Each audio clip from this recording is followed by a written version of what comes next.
Ouch. I totally would have taken this game to the bank too. I mean, I would have bet money on this if I was the kind of guy who bets money on things, but the Packers beat the Eagles 16-13, and I got to watch the whole game, and I couldn't believe what I was seeing really, but I'm not gonna try and justify it. The bottom line is, I guess Green Bay was just the better team out there. For the Philadelphia side of things, that offense just could not get started. You know, I know we have some Philly fans on here because what happens on YouTube is a kind of an NFC East thing. And I'm not trying to be mean or nothing, but this offense was just struggling, puttering, sputtering along the whole game. And this is somewhat a testament to the Packers defense, which I have given credit to this offseason and expect to do well this season. But the bottom line is Green Bay has a defense with several good players, and they're better than this. McNabb couldn't get time in the pocket, couldn't find the open receiver. Westbrook couldn't find the hole. It was all about Campman and KGB and Cullen Jenkins and Nick Barnett and A.J. Hawk and Charles Woodson and Al Harris, and we just had stars left and right. Just shutting down that Green Bay offense, and I was shocked. I was watching that whole game, and even though I'm not an Eagles fan, in the back of my head I was thinking, how is this happening? How is this happening? That being said, I think this game was a bit of a fluke. I mean, I'm not a Philly fan. I'm not here. I'm not going to make excuses for Philly. If anything, being a fan of the team I do root for, I should be happy with the result. I don't know if I am, but I look at this game. I see the Packers being handed 10 points because of muffed punts, because of muffed punt returns that rarely happen. I just get the whole impression of this is a fluke.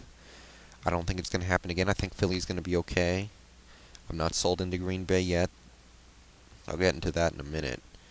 And when I look at the Eagles, I see a solid defense that allowed Green Bay one good drive all game.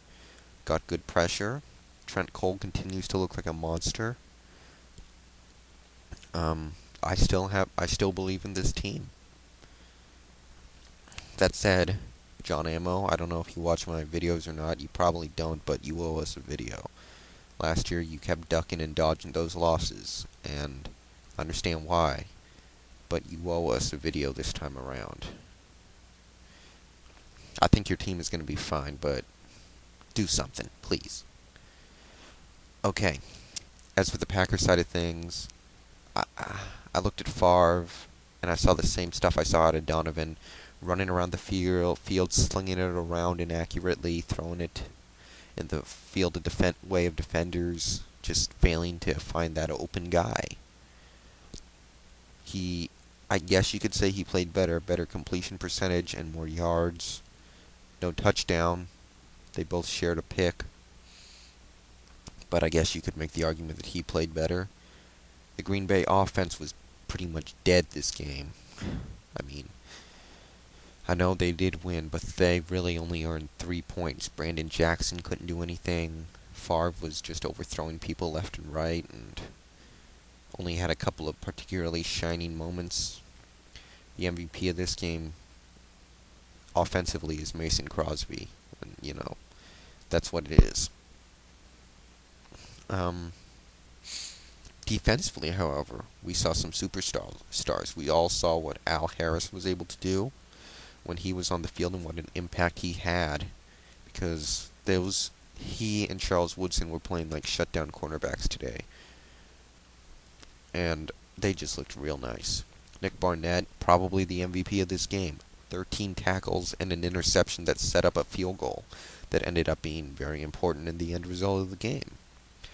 All day long they were getting this great pass rush on McNabb, and part of it is the Eagles' offensive line struggling for some reason. I don't know why. I'm not going to make excuses for them. But something's not right there. Great game by the Green Bay defense. Maybe they found that safety they needed in a Big B. So I'm not sure if I'm buying into this team yet, but so far you gotta be impressed. So I got to watch this game, and I thought it was kind of a yawner, and I assumed Philly was going to come back, and that's the last time I make that mistake. Andy Reid, get a guy in there who can hold on to a punt return and get that offense on track. I have a lot of respect for Andy Reid, being a Mike Holmgren supporter, but he's a kind of guy who can plan for a game, but when you actually get into the game situation, I don't think he's much of a field general. I think he can assemble a team, he can prepare a team, but in the middle of an actual game, I don't know if I trust him. But I don't know. I still think this team's going to be okay. I like a lot of things about this team, so once again, we'll see.